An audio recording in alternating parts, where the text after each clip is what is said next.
Horas. Nama saya David Christopher Sinaga. Nama saya Ferdinand Stinjak. Nama saya Christian Gultom. Nama saya Marcelino Raffi Tentomi.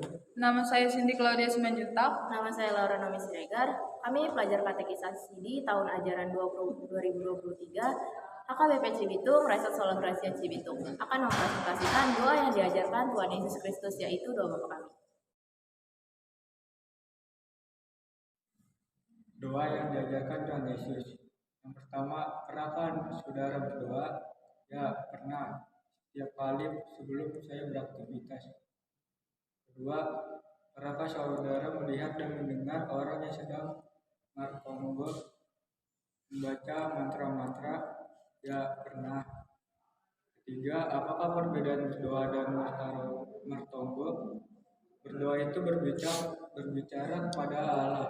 Sedangkan martonggo itu meminta bantuan kepada roh-roh nenek moyang dengan cara membaca mantra-mantra, juga memberi persembahan.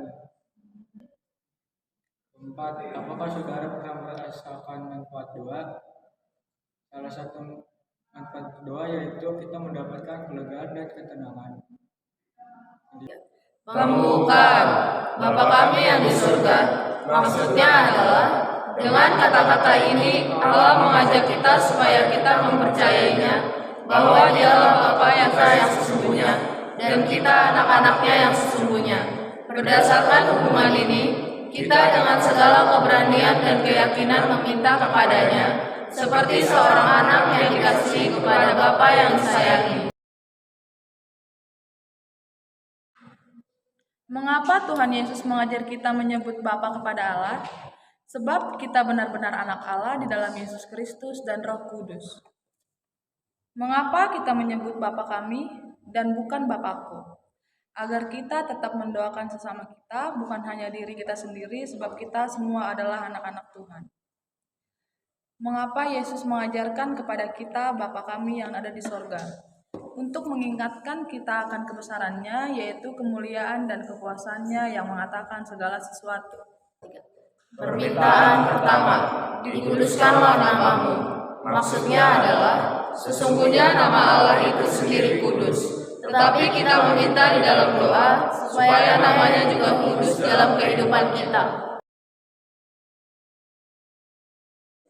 Permintaan pertama, mengapa kita enggan menyebutkan nama orang tua kita? Karena itu tidak sopan. Bila kita mau menyebutkan nama orang tua kita, apakah yang pertama kita sebutkan? Kita bisa menggunakan awalan bapak atau ibu, kemudian diikuti dengan nama. Yang kedua, saudara tentu akan marah bila ada orang yang mempermainkan nama orang tuamu. Apakah itu karena rasa hormatmu kepada orang tuamu? Ya, karena kita harus menghormati orang tua, seperti yang ditulis di Tita kelima yang mengatakan, hormatilah ayah dan ibumu supaya lanjut umurmu di bumi yang diberikan Tuhan Allahmu kepadamu. 4. Bagaimanakah disebutkan dalam Tita ketiga mengenai nama Allah? Kita harus takut serta kasih kepada Allah. Sebab itu jangan mengutuki, mengumpat, memakai guna-guna, berbohong, menipu dengan nama Allah. Sebab hanya dalam penderitaan, kesusahan, dan di dalam doa serta pujianlah kita layak menyebut nama Tuhan. Bagaimanakah sikap kita terhadap nama Allah menurut permintaan pertama ini? Kita harus menghormati dan mematuhi ajarannya, juga untuk selalu mengingat dan memperhatikan namanya dengan baik dan sopan, supaya nama Allah kudus dalam hati dan hidup kita. Dengan demikian, apakah kita yang membuat nama Allah menjadi kudus? Bukan kita yang membuat nama Allah menjadi kudus. Maksud permintaan pertama ini adalah supaya nama Allah kudus dalam hati dan hidup kita. Bagaimana cara menguduskan nama Allah? Poin A, mengajarkan firman Tuhan dengan benar dan murni. Dan poin B, hidup suci sesuai dengan firman Allah dalam kehidupan sehari-hari. Mampukah kita melakukan itu dari diri kita sendiri? Kita tidak mampu melakukannya. Oleh sebab itu, kita meminta dalam doa, anugerahilah kami, ya Bapa kami yang ada di surga. Apakah artinya memberitakan firman Allah dengan murni, tidak mengurangi ataupun menambah firman Allah, tetapi menjaga kemurnian segala ajaran yang diajarkan firman Allah. Siapakah yang disebut orang yang tidak menguduskan nama Allah? Mereka yang mengajarkan Injil lain dan yang menodai firman-Nya. Apakah yang dimaksud dengan mengajarkan serta berkelakuan yang berbeda dengan firman Allah, mau dan rajin mengajarkan firman Allah, tetapi kelakuannya tidak sesuai dengan firman Allah. Permintaan kedua, datanglah kerajaanmu. Maksudnya adalah sesungguhnya kerajaan Allah dengan sendirinya datang, walaupun kita tidak minta. Tetapi kita minta di dalam doa supaya kerajaannya datang juga kepada kita. Permintaan kedua, 1.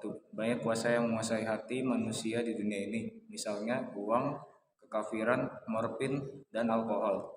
Menurut pengamatanmu, bagaimanakah hidup mereka? Jawabannya, hidup mereka tidak akan tentram. 2. Kuasa mana lagi yang mempengaruhi hidup manusia selain yang kita sebutkan di atas? Jawabannya, kuasa Tuhan dan Roh Kudus. 3. Tentu hidup mereka tidak tentram. Oleh sebab itu, apa yang kita minta dari Tuhan agar hati manusia beroleh kedamaian? Jawabannya, kebahagiaan dalam hidup dan kekuatan untuk menguasai pergumulan. Ada beberapa kerajaan di dunia ini, misalnya kerajaan Majapahit dahulu. Apakah perbedaannya dengan kerajaan Allah? Jawabannya, kerajaan dunia ini terbatas kekuasaannya. Mungkin hanya satu daerah atau satu bangsa saja. Sedangkan kerajaan Allah meliputi segala sesuatu termasuk kerajaan dunia. Berapa macamkah kerajaan Allah? Jawabannya, 2 macam, yaitu A. Kerajaan kuasa, yaitu penguasaan Allah atas seluruh ciptaan. B. Kerajaan anugerah, yaitu penguasaan Allah melalui kasih karunia di dalam Yesus Kristus dan Roh Kudus. Jika demikian, kedatangan kerajaan manakah yang kita minta di dalam permintaan kedua ini? Jawabannya, kedatangan kerajaan anugerah agar orang yang percaya kepada Yesus Kristus semakin bertambah jumlahnya. Apakah tanda bahwa kerajaan Allah sudah datang? Jawabannya, dicurahkannya Roh Kudus dalam hati kita sehingga kita percaya dan hidup sesuai dengan firman-Nya. Apakah kelanjutan kerajaan Allah yang sudah mulai datang dan berkembang pada masa hidup kita ini? Jawabannya, selanjutnya akan datang kemuliaan yang kekal bagi mereka yang telah masuk ke dalam kerajaan Allah di dunia ini. Permintaan ketiga, jadilah kehendakmu di bumi seperti di surga. Maksudnya adalah sesungguhnya kehendak Allah yang baik dan penuh anugerah itu terjadi juga, walaupun kita tidak minta. Akan tetapi kita minta dalam doa, supaya terlaksana juga kepada kita. Itulah yang kita mintakan. Permintaan ketiga. Pertama, manusia cenderung agar kemauannya dituruti, sementara kemauan orang tua dan guru sering kita tolak. Apakah itu baik? Apakah kita harus selalu menuruti semua kemauan mereka? Jawabannya adalah, ya, kita harus menuruti semua kemauan orang tua, juga guru kita. Karena mereka tidak akan mengajarkan hal yang salah. Hanya saja kita tidak mampu untuk menuruti semua kemauan orang tua dan guru kita. 2. Ada 2 kehendak atau keinginan yang selalu berlawanan dalam hati manusia. Apakah itu? Kehendak siapa sajakah yang selalu kita turuti? Jawabannya adalah, keinginan daging adalah percabulan, kecemaran, hawa nafsu, penyembahan berhala, sihir, perseteruan, perselisihan, iri hati, amarah, kepentingan diri sendiri, percideraan, juga roh pemecah. Keinginan roh atau keinginan yang lahir karena roh yang melahirkan buah roh yaitu 1. Kasih, 2. Sukacita, 3. Damai sejahtera, 4. Kesabaran, 5. Kemurahan, 6. Kebaikan, 7. Kesetiaan, 8. Kelemah lembutan, dan yang terakhir adalah penguasaan diri. Keinginan yang selalu kita turuti yaitu keinginan daging. 3. Kehendak siapakah yang harus terjadi menurut permintaan ketiga ini? Jawabannya adalah kehendak Allah, karena baik dan penuh karunia. Permintaan ketiga. Bagaimanakah kehendak Allah itu? Kehendak Allah adalah baik dan penuh karunia. Apakah kehendak Allah yang baik itu? Jawabannya adalah, Allah menghendaki semua orang menjadi percaya kepadanya dan beroleh hidup yang kekal. Apa yang harus kita perbuat agar kehendak Allah itu terlaksana dalam kehidupan kita? Jawabannya adalah, kita harus menuruti firman Tuhan Yesus dan menjauhkan diri dari segala larangannya, sebagaimana diperintahkannya dalam dasar kita. Siapakah yang menolong kita melakukan kehendak Allah? Jawabannya adalah Allah sendiri. Bagaimanakah cara Allah menolong kita? Yang pertama, Allah telah membinasakan kuasa iblis dan mencegah segala rencana dan keinginan jahat si iblis. Dan yang kedua, melindungi kita dengan kokoh di dalam firman-Nya dan menjaga agar kita tetap beriman sampai akhir hidup kita. Horas, horas, horas.